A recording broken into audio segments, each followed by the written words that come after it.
Sir आप 33 साल के बाद घर आए हैं। देश की सेवा करने के बाद आपके साथ सौर सैनिक संगठन और प्रदेश के दूसरे भी संगठन जो सेना में रहे हैं लोग आए हैं, आपका वेलकम किए हैं। बहुत अच्छा सेलिब्रेशन हुआ है।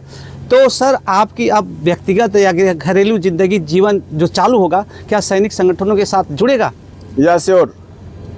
मेरा जो मोमेंट होगा, एक्चुअली मैं बेसिकली मैं मेडिकल से था।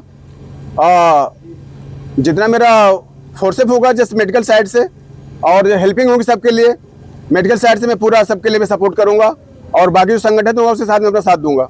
सर कंधे से कंधे में आगे चलूंगा। सर आप कहाँ से भर्ती हुए थे और कहाँ से रिटायरमेंट लिए हैं? एक्चुअली मेरा सिलेक्शन हुआ था, मेरे फादर एक्स आर्मी थे, तो मैं उनके जस्ट अपॉइंटमेंट में भर्ती हुआ था लखनऊ से, army medical course in college Lucknow से। देन मेरा जो लास्ट पेंशन आउट हुआ है, मैं 4001 फील्ड हॉस्पिटल मथुरा। तो जो लास्ट होता हमारी होती है जाने की पेंशन रिटायरमेंट की, हमें जो प्लेस होती है वो लखनऊ होती है। तो लास्ट मोमेंट भी मेरा वहीं से लखनऊ से हुआ। मैं उस माँ बाप को, अपने पिता को, माँ को धन्यवाद देना चाहता हूँ जिन्होंने मुझे इस लायक बनाया, जिन्होंने मुझे इस लाकर के इस बोर्ड तक छोड़ा। लेकिन आज उस दुनिया में नहीं है, अगर आज होते तो बहुत खुश होते। सर एक फौजी जो होता है जिंदगी और मौत के बीच की एक कड़ी होता है। कब परवाना आ जाए कोई ठिकाना नहीं होता है। जब रिटायरमेंट आता है तो उसको लगता है कि अब मैं पुनः घर आ गया हूं और जिंदा हूं। ऐसा महसूस करते हैं? ऐसे कोई फीलिंग नहीं होती जी। मारने वाला बचाने वाला सब ऊपर वाला होता है। हमने सारे, मैं बोला आपसे ना बीच में जो कमेंट किया था, मैंने अदर कंट्रीज भी काटे, इंडिया भी काटा और देशों में से काटे, लेकिन मुझे कुछ नहीं हुआ। मैंने कारगिल वार भी देखा, मैंने सिंदूर भी देखा और ये सारे जितने हाइल्टीज हो गई, बर्फ हो गए, सियाओं एरियाओं में सारे काटा हूँ, बट मुझे कुछ नहीं हुआ। ऐसी कोई फीलिंग नहीं होनी चाहिए कि मैं फौज में मर जाऊंगा, घर जाके मुझे रिलैक्स होगा। जिसको जिस दिन मरना होगा मर जाएगा वो। सर आपने विदेश की धरती पर भी गया है जी, सूडान में भी गए थे, नेपाल में गया था जी। तो आप कह रहे थे Indian army the best army of the whole countries. Why? Yeah, that is a Indian Army is a disciplines, then physical, then wearing up dresses, यानी एवरीथिंग। उनका जो पहनावा है, ड्रेस हो गया, जो फौजी का जो फिजिकल फिटनेस होता है उसका एक्चुअली अच्छा है इंडिया का। कोई बड़े बड़े पेट ले घूम रहे हैं, किसी के साला थोबड़ा टेढ़ा है, कोई चल नहीं पा रहा है, किसी के साले जूते कहीं और जा रहे हैं, कहीं ड्रेस कहीं और निकल के जा रही है। लेकिन जो इंडियन आर्मी थी, टोटल आर्मी उनको अप्रिशिएट करती थी। तो सर आप अब गृहस्थ जीवन में भी आपका फिटनेस और जो ड्यूटी बाय ड्यूटी जो वर्क होता है उसको भी और मेंटेन करेंगे।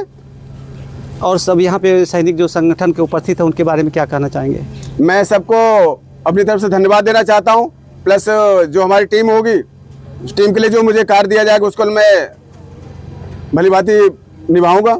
अग्निवीर को लेकर मैं कहना चाहता हूँ कि जस्ट टोटल 4 इयर्स की सर्विस 25% को सिलेक्शन है, वो भी उनके एप्टीट्यूड टेस्ट होंगे। अगर उसे पास होते जाएगा, अदरवाइज कोई नहीं जाएगा। तो ना जाए बेटर है। क्यों सर? जो अपनी लाइफ 4 इयर्स के लिए अपने जो गंवाना चाहते हैं 10 लाख रुपए के लिए, उनकी कोई मेडिकल फैसिलिटीज नहीं है, कोई पेरेंट्स नहीं है, कोई शादी अगर कोई कर नहीं सकता, कोई उनको फैमिली क्वार्टर से अलाउड नहीं है, वो जाके क्या करेंगे? वो अगर उनके मदर फादर बीमार हो गए तो जाके सिविल हॉस्पिटल ट्रीटमेंट कराने हैं।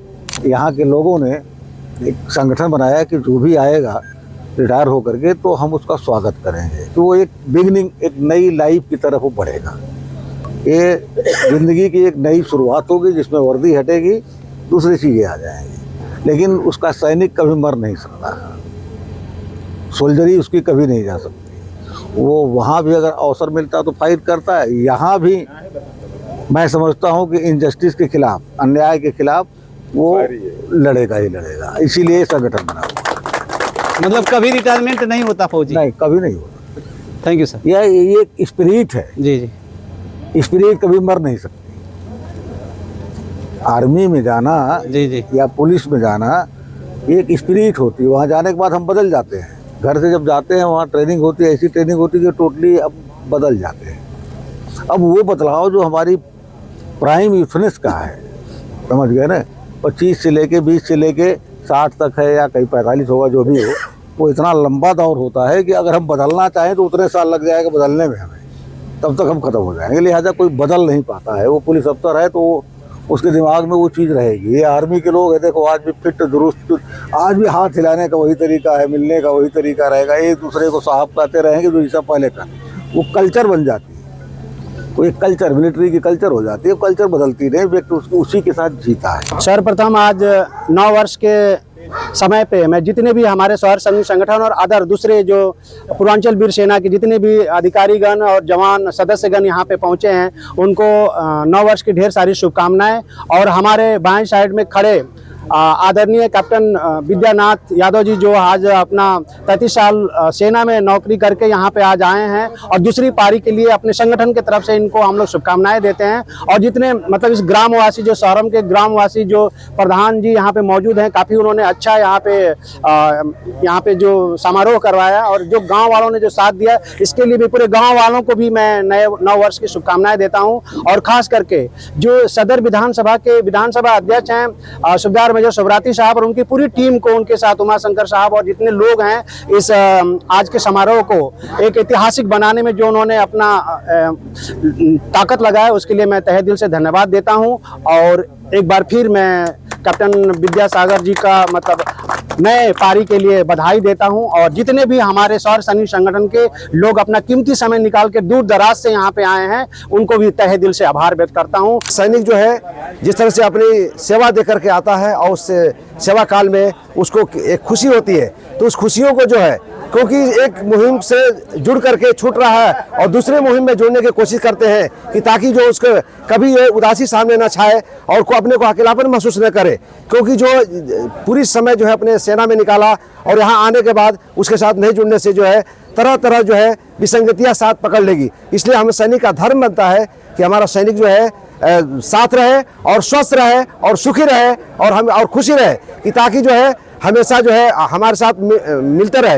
ये तभी संभव है जब हम आपस में सब मिल करके शहर सैनिक संगठन के सदस्य जो है आकर के उनको जो है पकड़ने की कोशिश करेंगे, तभी वो आ पाएंगे, क्योंकि वो अभी जो आए हैं जो है अवगत नहीं है, हमारी समाज से अवगत नहीं है।